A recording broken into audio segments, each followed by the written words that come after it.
Humble ने इस हदीस पाक को जिक्र फरमाया, इमाम तिबरानी ने इसको जिक्र फरमाया, आम इब्नुल मुबारक ने किताबु ज़ुहद के अंदर इस हदीस पाक का जिक्र फरमाया, इमाम इब्न रशद ने फी जामे अल अलूम वल हुक्म के अंदर जिक्र फरमाया। फिर इस हदीस पाक को इमाम मुनज़री ने तरगीब और तरहीब के अंदर जिक्र फरमाया है। हदीस पाक बड़ी काबिल गौर है। सैयदना अबू हुरैरा रदी अल्लाह तआला अन्हु इस हदीस पाक के रावी हैं। आप रवायत करते हैं अनिन नबी सल्लल्लाहु अलैहि वसल्लम काना रजुलुन युसरिफु अला नफ्सिही, एक शख्स अपने ऊपर ज्यादती और जुल्म करता रहा, यानी सारी जिंदगी उसने कोई भी नेकी का काम नहीं किया, सारी जिंदगी उसकी गुनाहों में डूब के गुजर गई। फलम्मा हादरहुल मौतु, जब मौत का वक़्त करीब आया, उसने अपनी औलाद को इकट्ठा किया, अपने बच्चों को जमा किया। काल अली बनी ही, अपने बच्चों से कहने लगा, इज़ा आना मुत्तु फहरिकूनी सुम्मा अतहनूनी, कि जब मुझे मौत आए तो मुझे जला देना और मुझे जलाकर फिर जो राख होगी उस राख को पीसना अच्छी तरह से, यानी बिल्कुल उस राख का सुरमा बन जाए, पाउडर बन जाए। फिर जब उसका सुरमा बन जाए तो मेरी राख को फिर तुमने सुम्मा जरूनी फिर हवा के अंदर मेरी राख को उड़ा देना, यानी मेरे जिस्म का जर्रा जर्रा हवा में बिखर जाए। तो जब उस बंदे को मौत आ गई तो सबब पूछने लगा, ये सारा मंजर, ये सारा काम करने की वजह क्या है?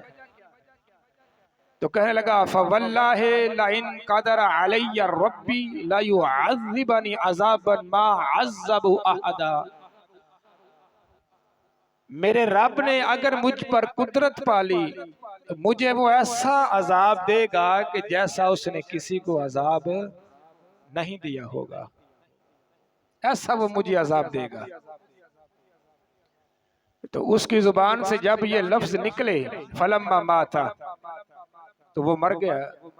माता फुइला बिही ज़ालिका, हजूर अलैहिस्सलातु वस्सलाम इरशाद फरमाते हैं, उसके बेटों ने जैसा उसने कहा था वैसा ही किया। उसके जिस्म को जलाया, उसकी राख हवा में उड़ाई।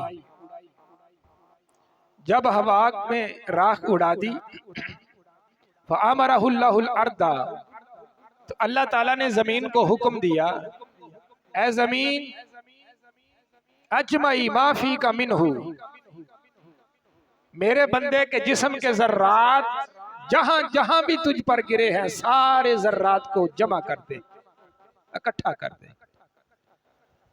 तो नबी पाक अलैहिस्सलाम इरशाद फरमाते हैं, फफ़अलत, उसके जिस्म के जर्रात सारे इकट्ठे कर दिए गए।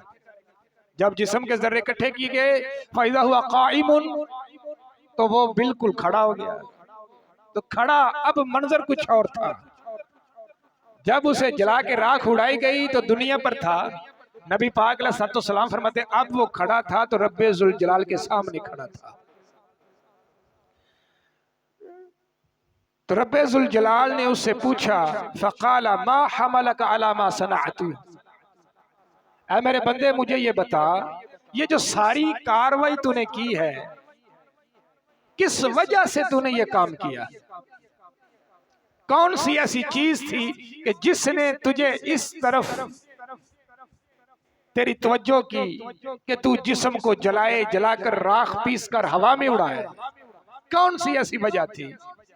तो नबी पाक अलैहिस्सलाम इरशाद फरमाते हैं, वो बंदा क्या कहेगा, काला या रब्बी खशियतुका, या अल्लाह फक्त एक ही डर था कि मुझे तेरी जात से डर आ गया, तेरा खौफ आ गया कि सारी जिंदगी मेरी गुनाहों में बीत गई, तो अब मैं रब के सामने किस मुंह से जाऊंगा?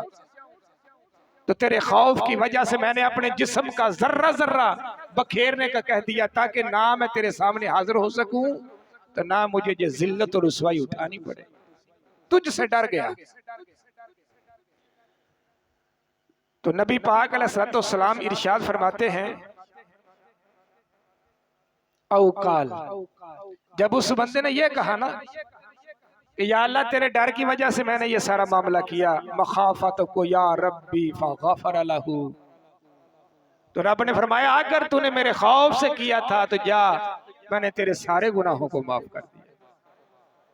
यानी हजूर अलैहिस्सलाम का ये फरमाना, फरमाया एक लम्हे का खौफ सारी जिंदगी के गुनाहों को खत्म कर देता है।